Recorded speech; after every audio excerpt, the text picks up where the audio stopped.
I don't blame myself for developing a problematic relationship with alcohol, and I'm definitely not off the hook to be the one to change that. But I definitely have the accountability to change it. Being able to interrupt that generational pattern of alcoholism, we use the metaphor of like passing down a bundle of wood, and that bundle of wood represents the alcoholism. And now all of a sudden, I'm holding the bundle and Yeah. I'm looking down at my future children and saying, do I want to pass this on or do I want to set this down? That's powerful stuff, bro. Like to to do that. That changes lineages. That changes Yeah, it does, generations. man. But what's good, Everything man? done.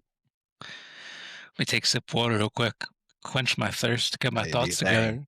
Do your thing. Chilling. I was at the gym, so I just got back. Oh And yeah. just been in the sauna a ton. You do the sauna? What's your relationship like with the sauna? Yeah, I do. I go to the sauna. I do it once a week. So I do it. I do it every Sunday just to get like a reset. Recoup. When I'm in the sauna, that's when I do a lot of like internal thinking and like reevaluating, and I don't know, the heat exposure does something to me. It's like, Same way. I'm the same way. I've been in there the yeah, bro. past 2 days. I'll just go meditate in there, you know? Like, I don't know what it is about it. I always like being in Arizona, Phoenix, that area. I feel like I might be part Yeah. reptile or something, bro. Like I just something about the heat beating down on me. You When like I come you, out, you like the yeah, heat? but I think so. So I'll tell you what. I moved from Texas to Baltimore, and Okay. it ruined me. Like I became fully a warm weather person down there. I came back up here. I remember the first snow. I mean, the snow is beautiful. Love it. Until Yeah. you know where you live. You know better than anybody. Yeah. But Yeah. each passing year, I just can't, bro. Like it got into the 50s, and I had like the parka on. I just couldn't. I just can't do it. But I do. Yeah, bro. Like anytime I get the chance to go down to like Phoenix, Scottsdale, that area, Yeah. love it. Love the warm weather. But no, bro. I Yeah, mean, I never been to Arizona. no. What's your Uh, what's the state you want to go to the most you haven't been to? Damn, the state I want to go to the most. I've been to. I want to go to Utah. I want to go to Utah. Yeah. I want to go to like Wyoming. I want to go to Montana. I just really love like the out of the way, the mountains. Like I like the city, but like I don't know, something about being in nature and being in the mountains and being in like open fields, and I don't know. And I want to go to Utah primarily for like because they got the natural hot springs out there, so I want to go check Yeah. that out. Yeah. Yeah, I've never been to the parks in Utah, but they're apparently amazing. Mighty Five. But I have been yeah, to Glacier National Park in Montana. Um, I got engaged there. That's crazy. Clearly, I'm not married. I got engaged there. yeah, Man. yeah. Good for me. Good for That 2022, Dennis. was back in 2022. Yeah. Yeah, I was in a relationship for a long time, like 8.5 years.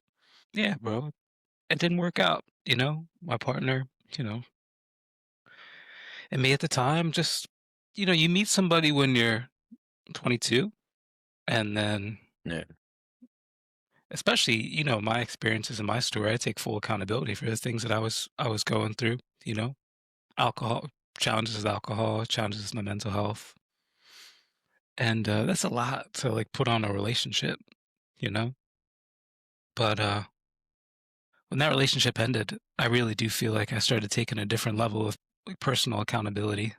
Um, yeah, and it's like the first person that I started whenever a conflict comes up, first person that I look at, like, is my side of the street clean? Am I doing something wrong? And if I'm doing something wrong, I have to apologize. I probably said this to you 50 times in like the 2, 3 conversations we had. It's just like the way I move, it's just like the way I move. But Montana, Glacier National Park, it's like out of a storybook, bro.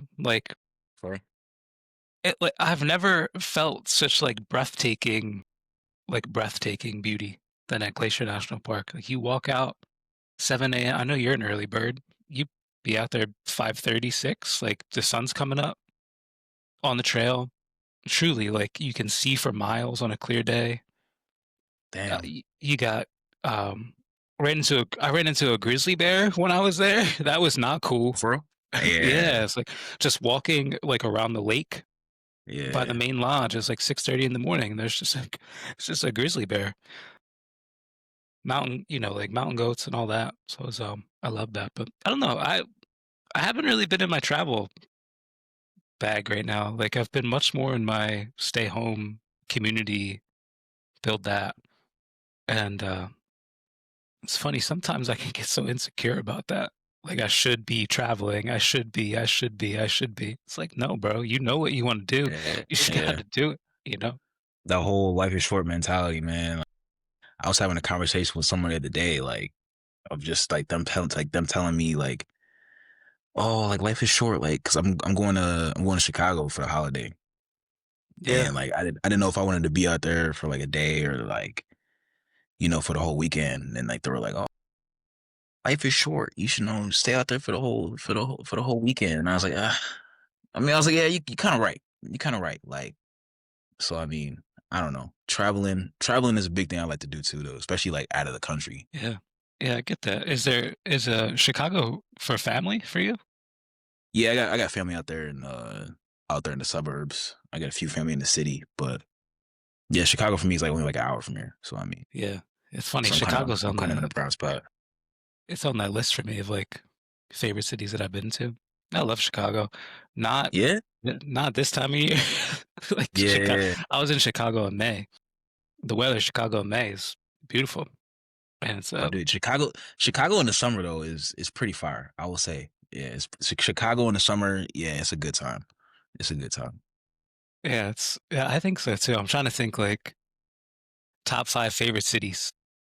Number one is obvious. Don't even have to say the name. I'll say it. City of Baltimore. Number one. Yeah. Baltimore over everything. I have to. Man, two, Miami, Florida. Damn, I ain't been to Florida since I was a kid, man. I want to go there. I want to go back. Love Miami so much. You know, this will probably resonate with you. It'll definitely resonate with your following. So, um, there's like a I don't want to say this. I got out of a long-term relationship and started trying new things for myself, exploring different things for me. One of them was solo travel, like in the country, and I got really into Miami. And I would go down to Miami alone and sober. So I would just take these solo trips. I get an Airbnb in South Beach.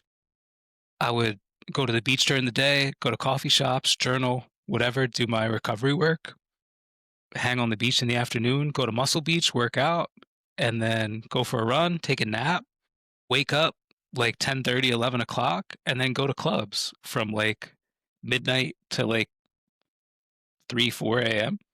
And Yeah. I would just go dance. Like I would go to live and places like that and just dance by myself, sober.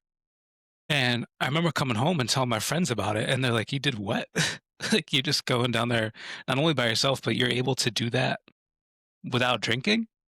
Yeah. Like, yeah, it's like, It's a hard thing for people to conceptualize, like actually going out and being sober. People can't think of, or people can't see themselves like going to the bar or going to the club or doing anything that involves drinking. Like they can't imagine themselves doing that sober. And it's like, I don't know. Once you actually live the lifestyle, it's easier than you think. You know what I mean? Like, yeah.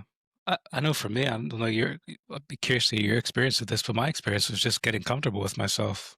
When I yeah, first yeah, stopped yeah, drinking, I felt so insecure. Like I was keeping a secret from people. And it would have been simple. And I eventually got to that point where, why aren't you drinking? Well, I'm just not drinking tonight, or even I don't drink. yeah, And then, you know, people around us many times they take curiosity in that. Why don't you drink? Um, And so that's the part that I always felt uncomfortable. I just learned it was me being uncomfortable with myself. Like, why don't I drink? Oh, there's something wrong with me. No, not drinking is part of me living a well life. And so I'm just not drinking. And then that turns into being able to sit at the bar by myself and have a Yeah. meal, not have to have a drink. And then that turns into me at live at 3 a.m. in Miami with my phone out, but no alcohol or anything. Yeah. I'll tell you what, bro, like of my life, I went to Miami probably 4 times that year. Just like back forth, back forth. Yeah. Just to go, it was like my it was like when I needed to get away and just like solo, like some solitude, I would go down there. Um, just the freedom that I felt that I could just enter this place and just authentically be myself and drop any notion of who I'm supposed to be or what I have to be and just be the guy that just wants to go dance or just like be the guy that just wants to go sit on the block outside a coffee shop and just be in my journal or just call a friend or whatever. It was really freeing. Um, for anybody who is getting sober and has access to do something like that, to just be able to go to a new place where that like past of drinking and things like that, you can just let it stay home for a weekend and just go. It doesn't have to be Miami. It could be the town next over or whatever. But Yeah. I don't know. It makes me think about just like what do sober people do? There's always a conversation of like when people get sober, like what can they do? You know, like okay, you're not going Yeah. out drinking anymore. You know, what can you do? I mean, for when you got sober, like what was that like first 6 months like for you? Like how did you spend your Damn. time? You know? Yeah. Um, I mean, that's a very like common and like question that a lot of people ask people in themselves of like, what do I do now that I don't drink? And it's like for at least for the first month. So when I first got sober, I like the day one that I actually got sober, like a lot of things changed. Like I started a new job, like my whole lifestyle, like everything changed. Like the times I was waking up regularly, like everything changed. So for the first month, like I was just working, going home, working, going home. Weekends, I wouldn't do anything. I would just sit, watch movies, and just like binge eat, and just I wouldn't do anything because like getting sober and like kind of relearning yourself is like kind of like it's kind of like lonely. It's like it's a heartbreak, man, because like you don't know yourself anymore. Like you said, like you were saying, like you had to like really learn yourself. And for the first month, like I didn't know what I was doing, why I was sober, like why I knew why I was getting sober, but like I just didn't know like what my reasoning for keeping going forward was. And like for the first month, it was just a lot of not doing anything and just going to work and repeating things. And then after that, the next month is when I started, going to the gym and started incorporating fitness in my life and started working out. And then the month after that, I was still working out. And then people started to invite me out, like, oh, you should come out with us. You should come to the bars, go to the beach. And like, I've grew up around alcohol and addiction, like pretty much my whole life. So it's like, I've always been like, not necessarily comfortable around it, but I was familiar with, being around environments in those type of environments of, alcohol and drinking and drunk people and just that feeling in that environment. So I mean, so yeah, I was still going out like pretty early too, like when I got sober, because I was always just familiar with it. So I mean, and like my parents are straight from Africa, so like I don't know if you heard of the stereotype of like, oh, immigrant parents like always have their kids at like 3 years old, like falling asleep at the functions, like yeah, so like like because they're up partying all night, and it's like yeah, that Yeah. was me, bro. Like I was like 10 years old, falling asleep at my uncle's house, because my parents were like up partying with their friends or like my uncles and stuff like that. So it's like I was always familiar with just like Yeah. just being in that type of environment, man. So I mean, like, it was a lot of relearning for sure. And I would say the first year, I didn't really want to let that lifestyle go of just like going out and going to the bars and being around those people. But then like the more that I kept going sober, like year two, I started to realize like, damn, like the more that I started doing things that I actually like enjoy, like being outside and being in nature and just like working out, it's like I realized I was like, damn, I don't enjoy, the bar scene anymore. I don't enjoy that being in that environment. And it's like, even to this day, I still kind of go out, but it's like, it's only because, one, to be social, two, because man, I still got friends that go out and I don't want to like have them be left out or have me be left out. And it's like, so I don't know. It's more of, I'm still learning myself every day too. So, I mean, it's like, I don't know. It's a lot of relearning myself, man. And just, yeah, I get that. There's so much of that that resonates with me. And where do I start? The part about the part about, like, my parents drank, yeah. that whole bit. I might have talked to you about this before, but it's like alcohol and the effects of growing up in an alcoholic family, like, we both know that's all generational stuff. Oh, yeah, And yeah, yeah, for so, sure. like, if I look back at the family diagram, it's like, okay, I look one generation back, my mom and dad's an alcoholic, mom's an alcoholic. Okay. Well, let me go one more generation. Okay, mom's dad has a interesting relationship with alcohol. Dad's mom has an interesting relationship with drugs and alcohol. Okay, let me go one more. Oh, there's more alcoholism. So then I asked myself, being the 25-year-old at the time that was running into my own problematic drinking and alcoholism, and I look back at that, and I'm so grateful to have taken the inventory of the family diagram to be able to say, this is blameless. In other words, it makes complete sense that I developed a problem with alcohol. It it actually, if I look at the generations before me, it makes more sense than it doesn't make sense that I developed a problem with alcohol. And that's the blamelessness, is that I don't blame myself for developing a problematic relationship with alcohol, and I'm definitely not off the hook to be the one to change that. And that's the blamelessness. It's not my fault per se that I inherited this, but I definitely have the accountability to change it. And being able to interrupt that generational pattern of alcoholism, we use the metaphor of like passing down a bundle of wood, and that bundle of wood represents the alcoholism. And great great grandparents pass it on to your great great grandparents to your grandparents to your parents, and now all of a sudden I'm holding the bundle and I'm Yeah. looking down at my future children and saying, do I want to pass this on or do I want to set this down? All So right. then it's the decision to say no, like I'm gonna set this down. And that's powerful stuff, bro. Like to to do that.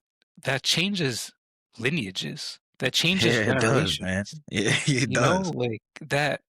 And that's why people who have problematic relationships with alcohol and drugs and can look back at their families and take stock of that, there's a lot of celebration in being able just to put that down for oneself, but also for the whole family, like the whole generation. It's just powerful. Like that's really powerful to me. And I've never really thought of it that way, bro. Like a whole generational thing. I don't know. Like, I've just thought of it as like myself cutting it out, and just I realizing I had a problem, and I had to stop it and get rid of it, and just completely cut alcohol in my life. But I never really thought of it deeper than that. I mean, I'm sure I have, but like now that you mention it and bring it up, it's like, damn, okay, like it really is a huge thing that you're doing. And like that's something I don't do a lot. I don't notice like how big things, or I don't appreciate how much good, that I'm doing with my life or myself or just things that I'm doing. Like, I don't know. Maybe I don't know why that is. yeah, you know, it's interesting to hear you say that because my perception of you is like not only did you put alcohol down, but then you dedicated your life's work to elevating sober living and elevating the stories of people who got sober and really highlighting what it means and the value that it can bring to live a sober life. And I hear you say that. And I know for me, alcohol and alcoholism is a way that I coped with challenges that I was facing, challenges that I faced growing up in a dysfunctional family, growing up in a family with alcoholism and drug addiction, growing up in a family with mental illness, etc. And then the softer stuff, perfectionism, workaholism, binge eating, all that stuff, right? It's like So now I'm underneath the alcohol. I'm underneath the alcoholism. And then here comes all the other stuff. Here comes perfectionism and codependency. And now I can really see clearly the things that I need to work on. And all that pain rushes in because I don't have alcohol anymore to cope. And now I'm just left with these challenges, which is why it resonates so much when I heard you mention like the binge eating and things like that. So I get that. I mean, when I stopped drinking, that was like the real work started because it's like I stopped drinking, but I don't necessarily yet have the tools to address the reason that I was drinking. And I didn't seek them when I stopped, you know? And what that really brought to the forefront was perfectionism and control Yeah, and yeah, my own challenging relationship with food and things like that. And it took years to even look at that stuff, let alone work on it. And that's why I really empathize like with people who stop drinking and don't have like that plan or that support in place. I think we can probably both identify with that. It's like, well, what am I supposed to do now? yeah, I mean, some people stop drinking because, you know, it was literally going to cause them to die. And so they went to AA, and all of a sudden they're in this AA community and things like that. But it's not everybody's story. Some it's like the story of the dry drunk, if you will. It's very much my story. It's like, okay, I'm not drinking, but I just have addictive tendencies with everything else, control and food and literally anything that I can control. I'm trying to like grip onto it so tightly. And that isn't an honest effort to just feel safe, to be yeah, safe, yeah, not to not be afraid, you know? And it's sad, bro. Like it's heartbreaking. Yeah. So I could go I could go on and on about that, but it just I hear that in your story too, and it just it resonates. I mean, for me and yeah, for bro. many, alcohol is covering something else up, and that's Yeah, that's the sad part of taking drugs and alcohol away. Is it's like like now I have to sit with this pain. Now I have to be with this, and for some it's like okay, I'll do it through recovery, and then for some it's I can't sit with this pain, so it's not alcohol, but now it's going to be internet, food, all these other things. So, yeah. I know, like people have a lot of different,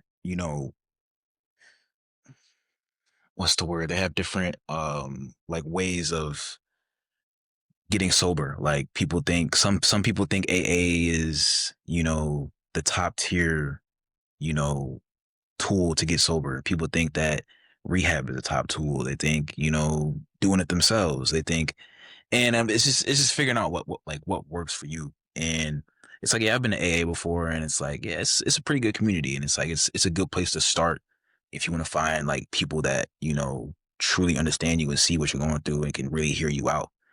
And rehab's kind of the same thing. I mean, there's all these organizations and all these programs and all these facilities. Like there's some really good ones, some really bad ones. There's some people are in it for the wrong reasons, and it's just figuring out what works for you and what you can take from those places and facilities into incorporate in your life.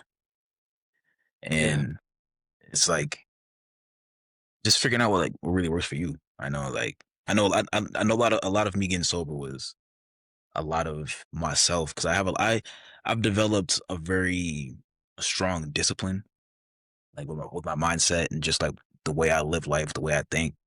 And a lot of it was, I mean, yeah, I needed people, and I leaned on AA and people and my family and friends and close ones, to get sober. But a lot of it too was also like my own way of just saying like I have to do this. Like no one else is gonna get me out of this hole but myself. You know what I mean? And that's something that I wish everybody can get is just like some discipline and just that right mindset to get sober, you know?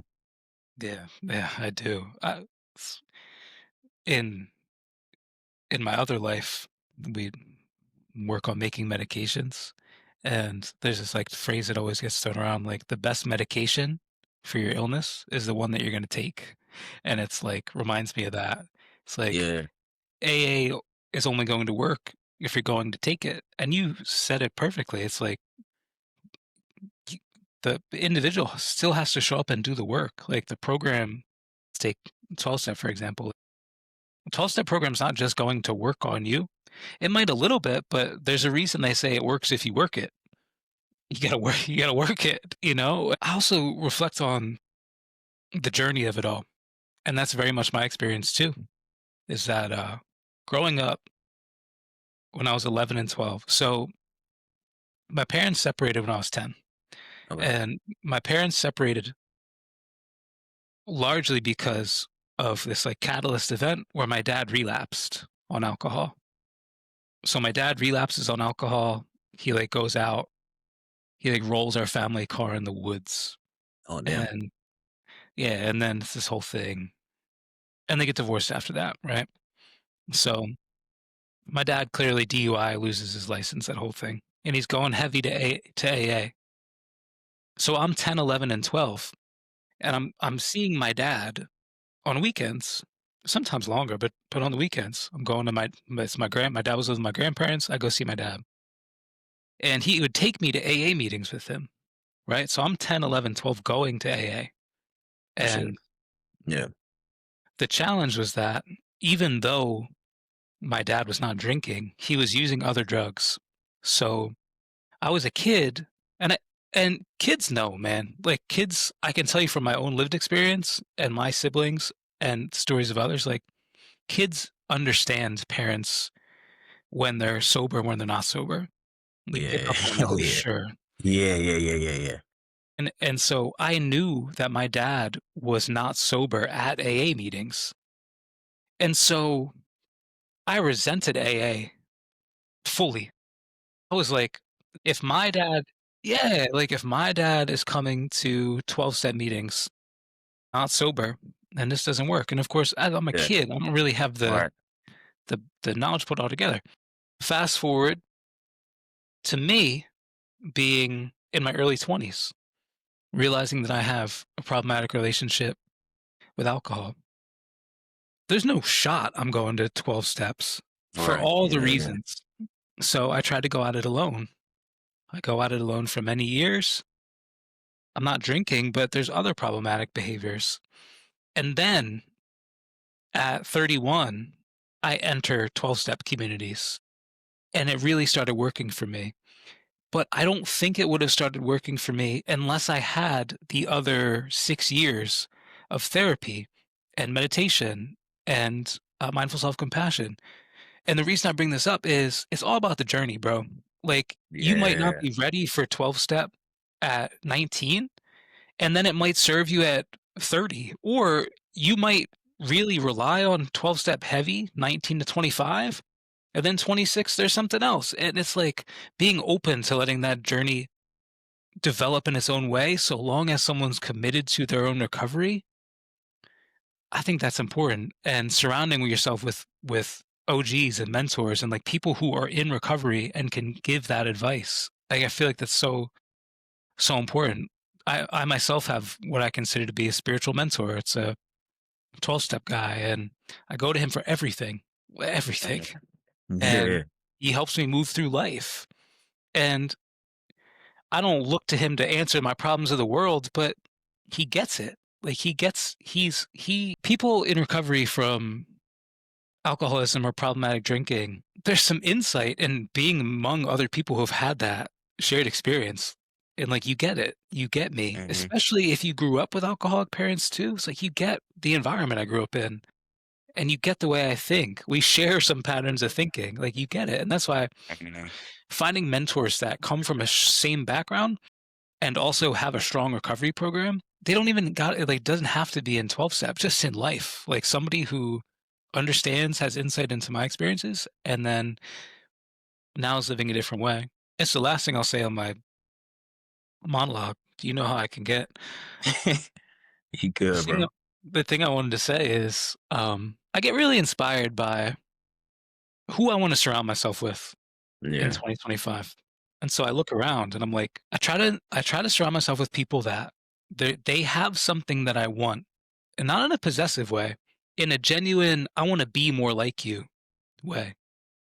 You, for example, doing the advocacy that you do for sobriety and all that.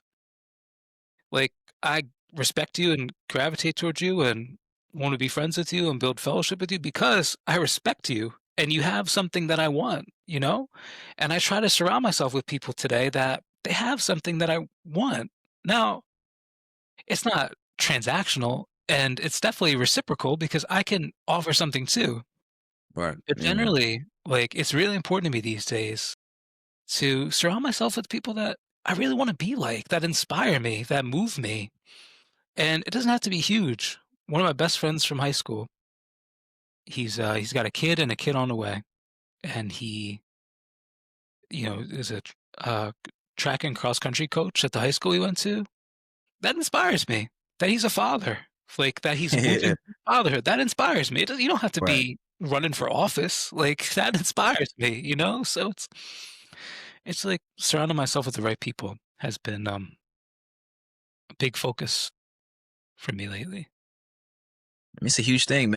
I had the sneakerhead therapist on as my first guest. Yeah, And he was telling me about the herd theory in like psychology and how people, tend to follow the herds. And I didn't know the actual name of the theory and what it meant until he like, educated me on it. And, I did my own research. And it's like since then I've been thinking about that like, a lot. It's like who you surround yourself with is like who you really are and who you become. And it's like things that you can gain from people, get from people, learn from people, and also, provide to people. It's like who's in your circle and who has, close access to you is, a pretty huge factor and impact on, on your life and your mentality and just mental well-being. And I think it's huge that people need to notice that and should notice that, So it's like, agree. I agree entirely.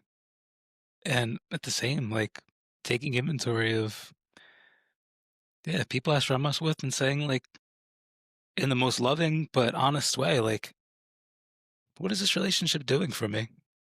Friends, you know? It doesn't mean I have to call them up and be like, hey, I just want to let you know I took inventory of our friendship and I decided I'm not gonna be your friend. You imagine?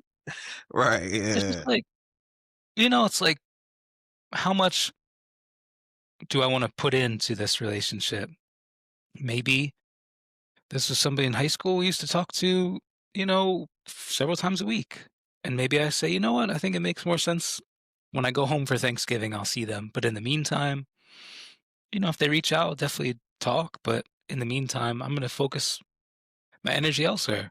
I don't think there's anything wrong with that. It's just honest. It's just, I have love for you and I'm prioritizing my time differently right now, you know? I hear that, bro.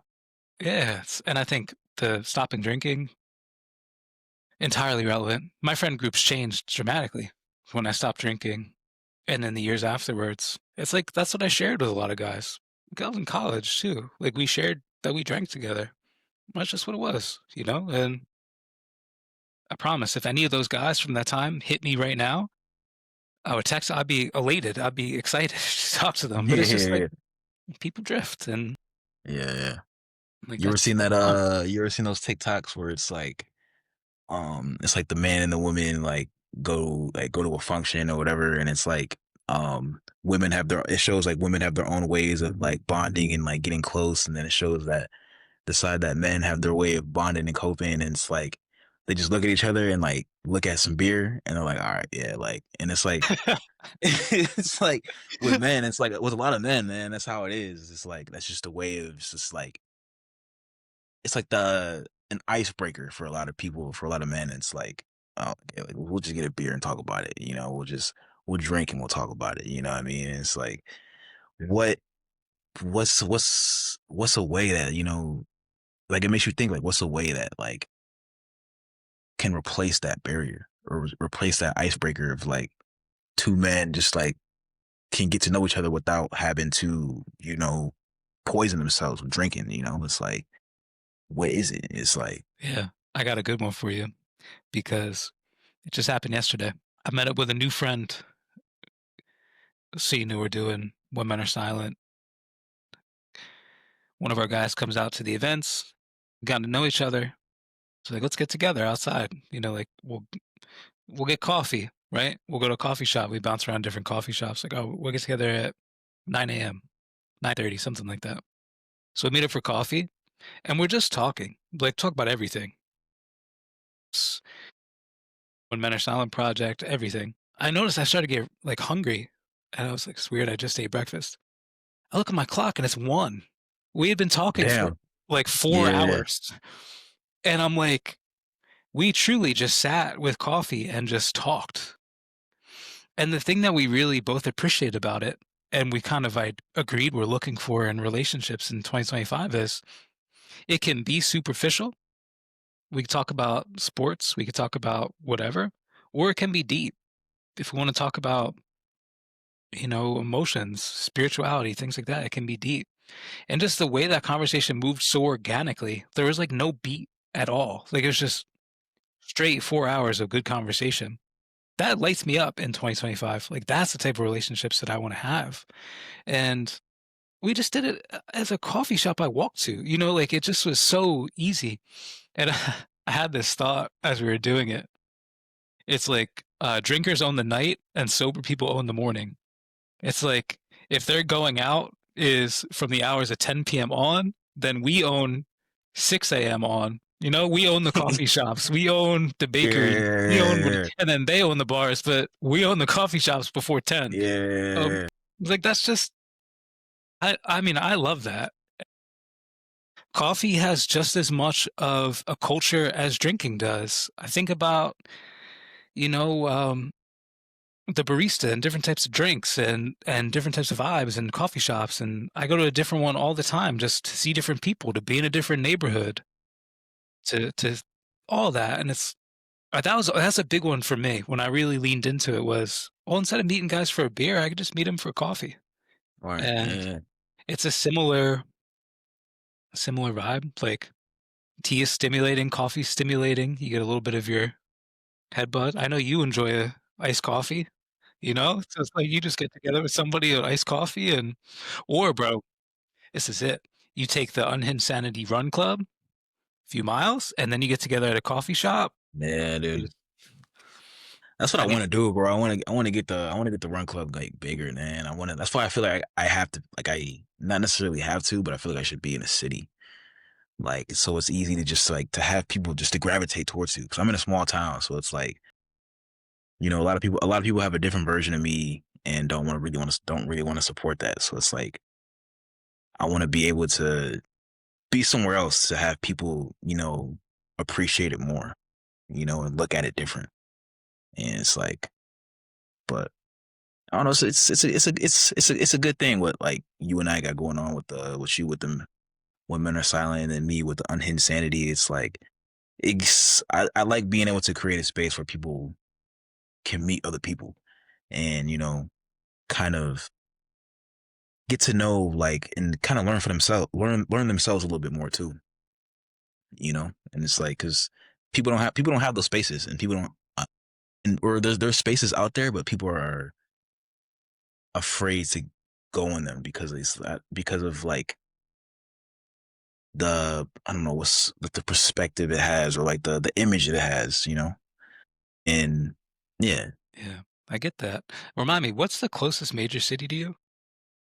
The closest, Like even a cause little bit bigger, like Grand yeah, Rapids or something like that. I was gonna say Grand Rapids and Chicago was probably like the same distance. It would probably be Grand Rapids because less traffic, Yeah. How but far is it? it's like like an hour 15, hour 10, Would and you ever be Chicago's like an hour 30, but traffic is gonna be making like 2 hours. Yeah, would you be open to doing something once a month? Like you go to Grand Rapids once a month. It's like the Grand Rapids Run Club, or being a part of something in Grand Rapids, and then that takes your brand up there and just like I think about it with DC. So I'm 45 minutes Yeah, to DC. And people ask me all the time, like, do you want to take When Men Are Silent to DC? And I'm like, well, I'm not opposed to it, but there's so much work to be done in Baltimore. So it's like the focus right now is here. But sure, like if somebody in DC wants to take the model, I clearly hand them the model and they do it. And that would be amazing for the city. for the district, I should say. I'm curious, like, what if it was just like once a month you took it up to Grand Rapids and you got in their communities, their men's communities, their running clubs or things like that, and then just like fold your brand into it. You know what I mean? It's possible today. Yeah. in Grand Rapids or Detroit, and then I leave and move somewhere, 6 months later. But I don't know. I'm not opposed to it. You know what I mean? So it's like I could always start it and then just kind of promote that image that I've started something in a different city and just bring it to another city. Yeah. Because I Mm, mean, my audience is my demographic is pretty like spread out too. So like, I have people in Chicago that like hit me up all the time. I got people in Detroit. I got a lot of people in Texas. A lot of people in California. It's like, so I mean, yeah, people know unhinged sanity like you know globally. So I mean, yeah. That makes sense. And it makes sense for the brand you have. Like it makes sense that it would be national and global. It's much different. Like when Men Are Silent, vast majority of the following is from Baltimore, Baltimore County. But for you, yeah, like you could go anywhere and that's your brand. And then the brand has the run club. I'm curious, like like your draft board, like top 5 relocation spots. yeah, If you could go relocate anywhere, like what are you eyeing? Where do you want to or be? Portland, Number man. 1, Baltimore. Oh yeah, Portland. But Baltimore, so Baltimore, Portland, I gotta throw it in there. I'm not opposed to Baltimore though. I'm not opposed to Baltimore because I mean I've been there. I wouldn't say I grew up there, but I used to go there a lot as a kid because my grandma, my grandparents used to live out there. So I would go like they stayed like 20 minutes from the Ravens Stadium. So like I remember walking past all the time. I remember taking walks to the Blockbusters back when Blockbuster was popping. It's like Hmm? so like I have good memories in Baltimore, man. So it's like I'm not opposed to it. You know what I mean? So and plus I have an aunt that lives out there. You know what I'm saying? Yeah, I remember you And told me yeah, that. so I mean, Yeah. yeah. And then you too. So I mean, we can always collab even if I was to go out there. So I mean, yeah, bro. You let me know. Hey, whenever you start eyeing relocation spots and you want to check out Baltimore, you know where to find me. I like the Got a whole Ravens too, man, you know? So yeah. Yeah, hey, I get it.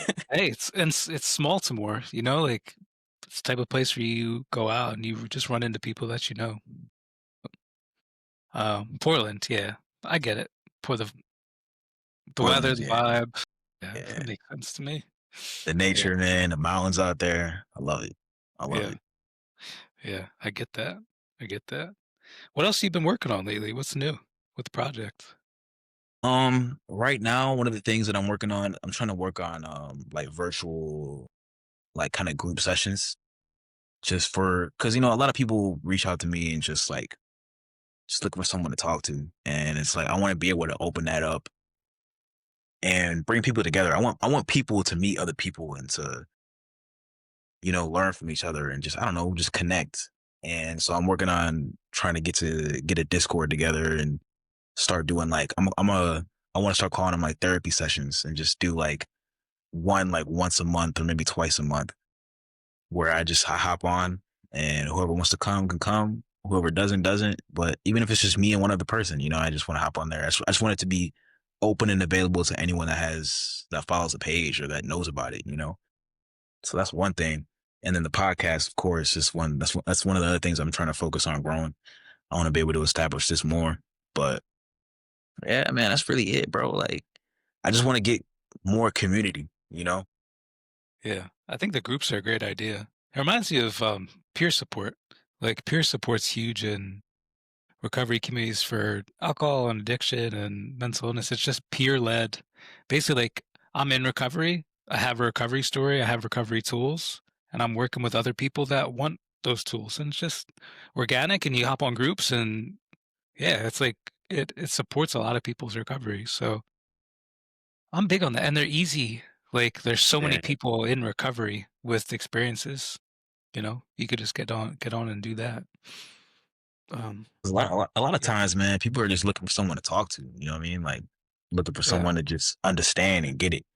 And it's like, even for me, sometimes too, it's like I don't have a lot of sober friends, but it's like being able to actually talk to somebody that understands.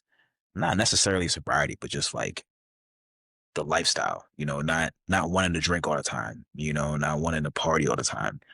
And, you don't need drinking to have a game night. You know what I mean? It's like Yeah. just to be able to have that level-headed, clear-minded conversation with somebody that just understands. It's like it's a different feeling. You know what I mean? So and it's like and I'm in a town too where it's like it's all you can do is just drink. There's nothing else to do.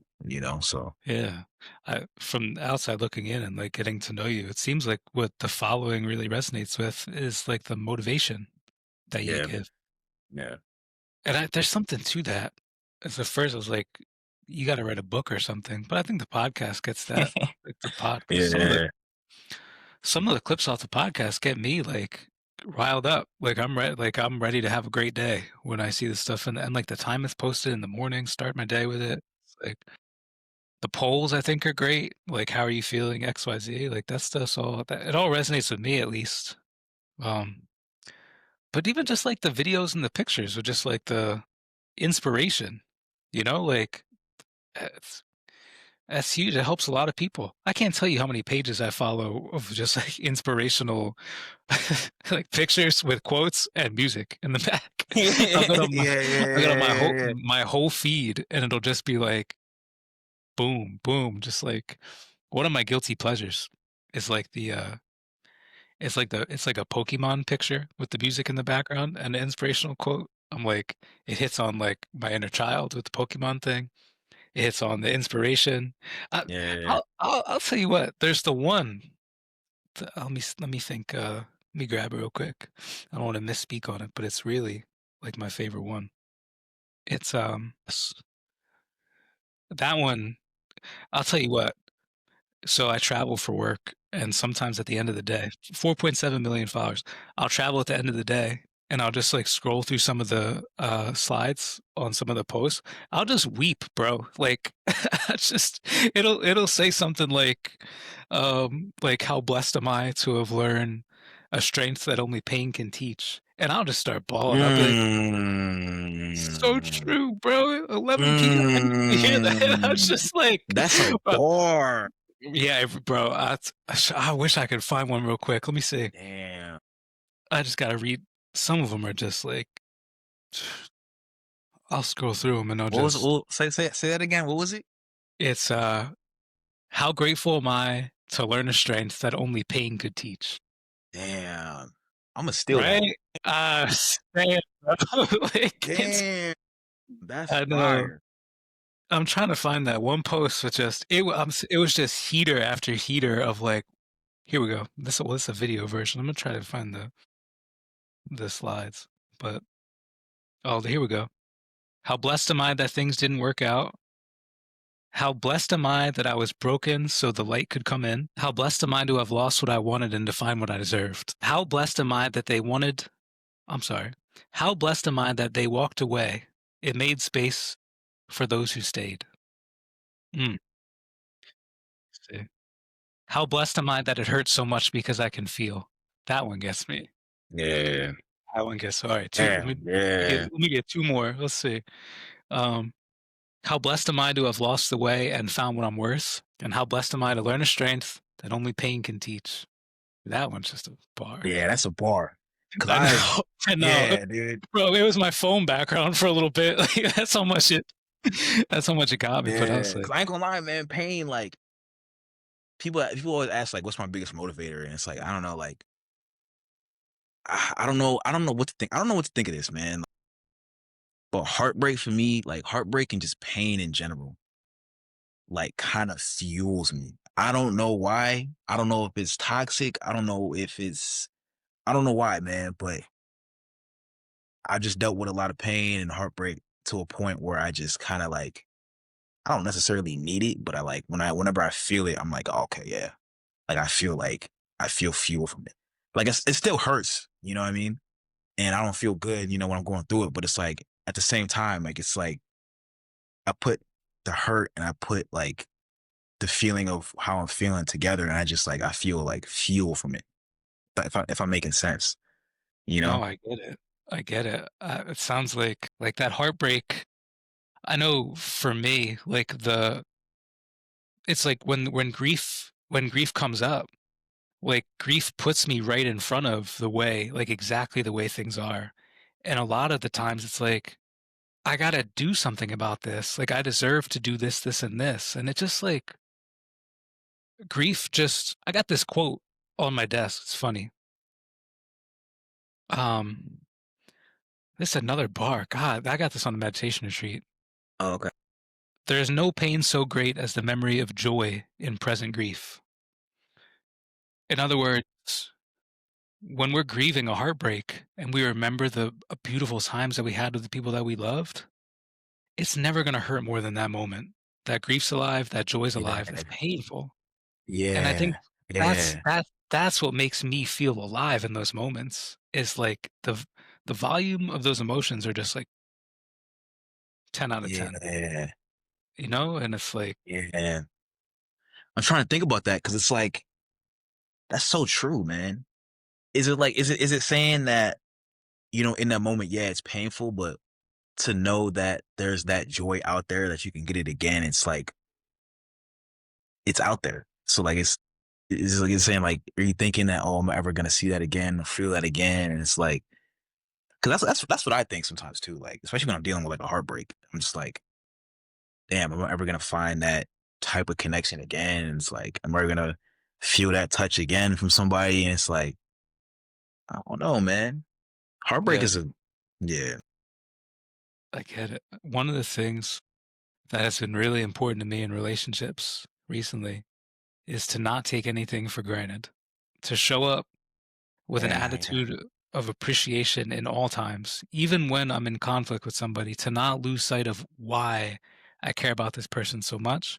And it's largely because of past relationships, and it's largely because of that quote, because this is a time of joy that I'm experiencing with this person. And I'm literally never going to have this moment again. This is it. This yeah, is the only yeah, yeah, yeah. shot I have with this moment. And then the time may come, many times, that relationship ends. And then I have to grieve it. And in that grieving process, when I'm going through all that pain, I remember that moment.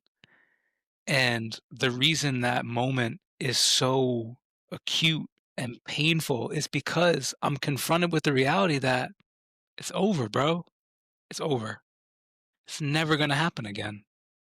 And I think just being in that tenderness of grief and yeah, like, just being confronted with the reality, the undeniable Yeah, reality that it's yeah. over. And oh my goodness, how beautiful is that moment. And that's why in today, 2025, I really, really work hard to just be present and appreciative of what's in front of me, because that's it, bro. That's literally it. That's the one chance I really got it. Like this conversation even, it's the one chance I really got. We'll talk again, Yeah. but like this, that's it. Like this moment is this moment and then it's gone. And it's like, why not be fully present with that? So that's the whole that that's real, bro. Like that's but I To get be what I present, man. yeah. But heartbreak, I think, puts people right in that spot of grief and then everything's just turned up. You know? It's like Some people never come back from it. oh, no, this idea of, like, stuck grief, um, with people who grew up with, challenging home situations with their parents, and then they carry that around for 20 years, 30 years, 40 years. They've never really grieved the loss of their parents that they never really had. Their parents are never really able to take care of them in the way they need to be take care of. You carry around this stuck grief. It's like always having this burning sensation inside. It's like never really being able to move on. And grief is an active process and it takes Yeah, time, but grief is work too. Grief work, intentional grieving. I got out of a relationship years ago, and the therapist that I was seeing at the time recommended I do intentional grieving time. In other words, I set a timer for like 30 minutes, and I do everything I can to feel grief. I look at old pictures, I listen to old songs, I read books that we read together, I look at her old artwork and things like that, and just really try to bring it up and feel it in that moment so that I'm not leaking all over the place the rest of the day and I'm not in the grocery store and all of a sudden I think Mm. her and then I just start pouring out. It's like finding a way to wrangle all that grief in a time of heavy grieving because like it's there and it has to be processed, you know? And grief is I have a Yeah, lot but of it's uh, it grief. still Yeah. comes up though, man. I feel like it's Yeah. still it's like but that's I like that technique, like, of the intentional grieving. It's like it gives you yeah, it's like an outlet. It gives you a way to just it's like, all right, you're designating this time to be able to say, all right, I'm gonna feel all of it, and then the rest of the day is just all right. I'm gonna just move on with my day. I like that concept. I never yeah. I might start incorporating that, but It's still there, just to agree with you fully. Like, it doesn't drive the grief away. So my experience with it was I was doing the intentional grieving time in the morning, and then I would go about my day, and I would find that in the days where I did the intentional grieving time, even when grief came up at, like, 3 p.m., I was able to say, "Okay, like, Dennis, grief's coming up, but you're literally in the middle of a work meeting. Why don't you try to put this in a box? We're not suppressing and avoiding it. Let's put it into a box until 7:30 tomorrow morning, and then we'll open the box." And that just helped me move through life with all of that grief, like being able to say, I'm not avoiding this, I'm not suppressing this, it's here. I'm just kindly asking if you could maybe hold off until 7:30. Can we reschedule this? Can we reschedule this grief to 7:30 tomorrow? It's like, yeah. And sometimes, bro, the answer is no. Like it's the wave is crashing down, it's coming. It's like, okay. But I found for me, it did help me to compartmentalize the grief time. And I think it's a good tool to for folks to try out. But oh no, bro, sometimes that wave just crashes and I'm in a yeah, work meeting. It's like, yeah, yeah, dude, I yeah, gotta step outside. yeah, dude. Yeah. I remember, man, me and my ex broke up, man. And I was at work. I was working in the kitchen at the time, man. I was at work just cutting some onions or something. I was doing something. And like I just like when you just get a feeling of just like, oh damn, like something reminds you of them. And it's just like, damn. Like it just makes you think like, damn. Like Yeah. and I just yeah, I was like fighting back tears, man. And it's like I can't be crying at work, man. What am I doing? Like I can't be doing that. And it's like, dude, things creep up, man. Like, or you'll hear a song like that you didn't think that you should forget. But it's like, damn, I remember she showed me this song, or she used to listen to this all the time, and now I love it. And but we're not together anymore, and it's like, or you'll see a TV show you're scrolling past Netflix that you two watch together, and it's like, damn, it's just like it's the little things, man. That's what gets me, man. It's like, Yeah. damn, or like, oh, this is a favorite food or favorite snack. Oh shit, like, and now I love it. It's like, damn, man, like, I get it so much, bro. The I remember I was thinking about my girl at the time, like the Harry Styles album used to come on. yeah, I used to have to leave the room. It's like, I can't do this. And then yeah, bro, as part of the process, I started listening to it, because it yeah, reminded me of the good times, and like yeah. those times were good too. And like I deserve to celebrate those good times. But yeah, the sadness too, I get it. It's funny you mentioned onions, because I've heard grief described as the onion and time. Like Pulling grief back is the like, layers. yeah, exactly. Pull back all the layers of the onion. And I think it's a good analogy. It just keeps Yeah, getting underneath it. But oh, bro, I get it. Like, I mean, that's where for me in 2025, that if those tears come up, I'm really doing everything that I can to have that cry, if I can, because that release is important. And I get it. Like if I'm like on Zoom, really important work meeting, I, I kind of gotta just like, okay, can't not right now. Like I I'm making a conscious decision to say I'm just gonna be present with this meeting. But as soon as that meeting's over, I'm like, let me see if I can get this cry out. The other Right. thing I try to do, it's important to me. When I cry, I try not to pull back. There was um a meditation student that asked a meditation teacher about crying during their meditation and like if they feel like they're gonna cry, should they pull back? And the meditation teacher's like, no, you should cry as hard as you can to get the full release. And I'm like, I really try to live by that if I can, because those tears don't come all that often. But when they do, I definitely want to try to have it, like try to move it if I Yeah. can. Yeah. Yeah, it's especially as somebody with a history as a young man, just like stuffing that all. So I So try. as men, man, like really we're not taught how to like how to cry or when to cry. It's like it always you cry like the most I won't say the worst times, but the most unexpected times. And it's like because no one teaches us how to really feel, and when to feel and how to get through those feelings. It's like we're just told, yo, be tough. You're emotionless. You don't got to Yeah, feel. Yeah, man up. man. You ever been Yeah, told? man. You ever been told man up? Oh, yeah, yeah, Man yeah, up. yeah, man. Oh, bro, man up is crazy. It's like, yeah, I used to hear man up a lot growing up. Be a I man. think I think this generation, man, this society, man, it's like it's really there's a lot of emphasis on yo, be a man. Like, what are you doing? Be a man. And it's like kind of hear it in a way with some things. If you it depends on what you're talking about though. But it's like, I don't know, a lot of men nowadays don't even know what, being a man is. You know what I mean? There's some men aren't really taught what being a man is. You know what I mean? It's like, are you talking about traditional? Oh, be the breadwinner. All you got to do is work.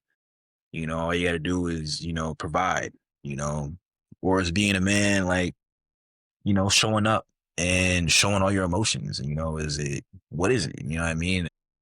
I think that definition or that term, be a man, it's like, it's being twisted in a way of, not necessarily be toxic, but just, I don't even know what I'm trying to say. Like, it just, I don't know. I feel like it just depends on like in what way you're saying it. Cause it's a lot of people say that, like, be a man.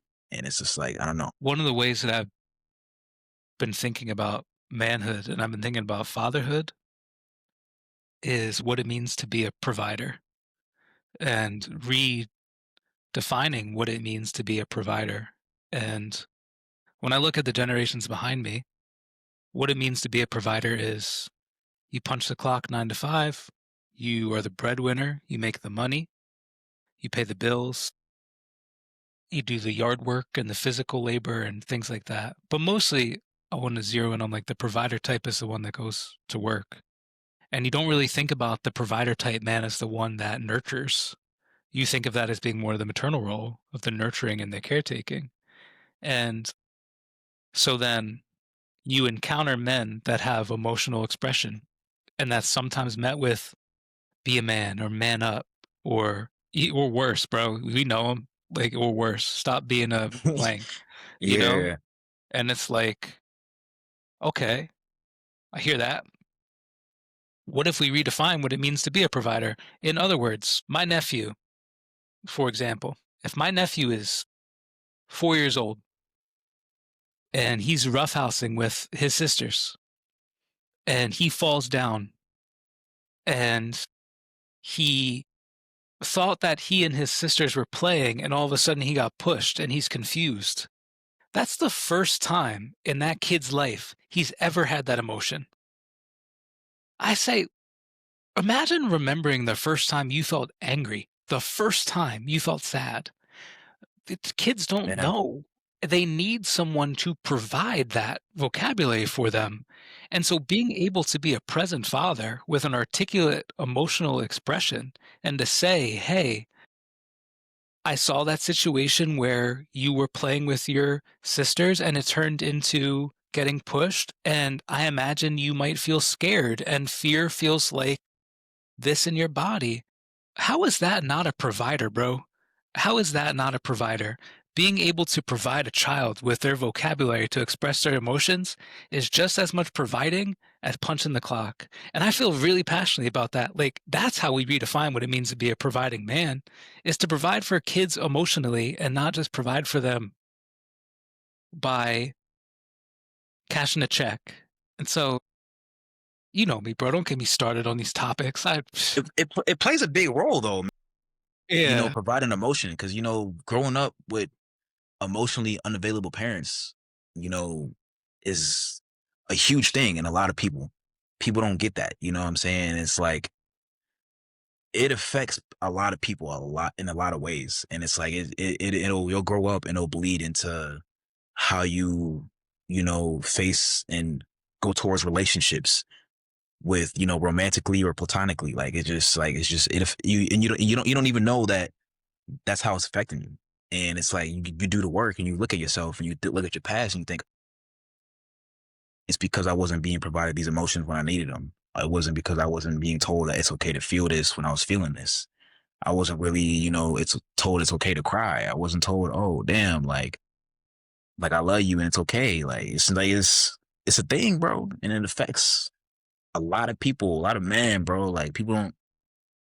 It's not talked about a lot, yeah, honestly. and it's, oh, he became his dad, or he Right. became his Yeah. mom, or she became. Oh, there's a reason. Like, that's what I learned. That, and man, that's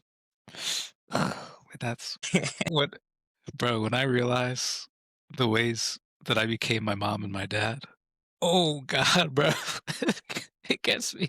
Now, let me say, there are good things that I inherited from my mom and my dad, and I'm grateful for the work ethic and the kindness and the humor and all those things. Like, blessed. At the same time, there's some things that I learned about being in relationship with people and putting my needs in the back seat and developing codependency in relationships. Like, Yeah. I learned that. I watched that happen, and then I picked it up. And it's the same thing with the bundle. Now the bundle is not alcohol, but it's codependent relationships. It's like, oh man, now I gotta put that down.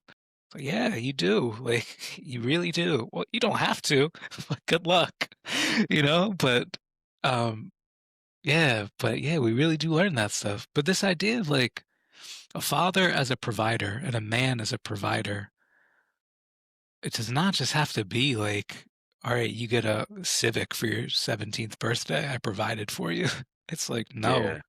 you didn't get the lead in the fourth grade dance, and I'm helping you, or fourth grade play, and I'm helping you understand your emotional experience that you had because of that. Like, I think that's taken you many more miles than the Civic. I don't know. It's just my opinion. I did, though. God bless my sister, who on my 16th or 17th, she bought me a 1997 Plymouth Neon, all Oh purple. shit. Oh Yeah, shit. that was for $1,800 in cash. I gotta pay her back. One of these days, I'm gonna pay her back. I'm either give her $1,800 or I'm gonna I'm gonna get her. This will be crazy. In 2025, I'm gonna get her a 1997 Plymouth Neon. I'm gonna go find one somewhere. Hey, yeah, yeah, yeah. Pay it back, pay it forward. Yeah. Yeah, I'll see her tomorrow. Actually, I'm excited for that. What are you doing Yeah, for bro. Thanksgiving? So you're gonna go Yeah, see no. family? Yeah, I'm going like Chicago. So like I Yeah, mentioned. Yeah, I'm gonna go out there. My aunt lives out there, so and I got family in town that's out there, so probably gonna do that, kick it with them. We'll see if I stay there for the weekend or not. We'll see. But yeah, same here. That's what I'm gonna stay Thursday, see my brother. Friday, go hang out with my sister, then probably come back, do some stuff in the city. But yeah, it's tough, bro. Like, I really just love being here. Really love being home. feel it. I feel it. Yeah, I feel it. Yeah, bro. Shit, Yeah. man. Well, you wanna plug Another one. something? Do I Yeah, want to man. plug? Let's want to plug something. All right, let me pull up the Yeah, they already Instagram. gonna they already gonna know, man. They already gonna know. Let me pull it up. Hold on. Let's see. Follow unhinsanity underscore Instagram. So the first time we talked, it was around like 9K ish. Yeah. Now it's at 10.7. What's 10.7 right now? Yeah. Oh shit. I just checked. Yeah, that was 10.6. Oh shit. We're at 10.7. Oh shit. 92 following, and one of the followers is, or one of the following is Mhm. at When Men Are Silent on Instagram. When Men Are Silent, community meditation gatherings for men's mental health and community healing in the city of Baltimore. We do community meditation gatherings that are free, inclusive, and open to all. They're pop ups throughout the city. They bring awareness to men's mental health challenges. We use silence as a demonstration, silence as our megaphone, silence as a way to bring awareness to men's mental health challenges. Friday, December 5th, 7 p.m. at the Sedona House, Baltimore. We are launching the Men's Circle, which is a space for men to meditate together, share openly about their lived experiences with mental health. We have a distinguished guest from the office of U.S. Senator Chris Van Hollen in Maryland, going to come and meditate and share about the senator's priorities on mental health and men's mental health specifically. Tap in. That's all. At Women Are Silent Damn, on Instagram. damn. Yeah, that men's circle thing's crazy. I'm excited for that. Hell yeah, bro. We all heard it here first, man. Hey, thank you for this, man. Thank you for coming on, Yeah. man. Always love. Always appreciate you Always, and the work that you do. And it's a pleasure to be your friend and get to know you, bro. always, man.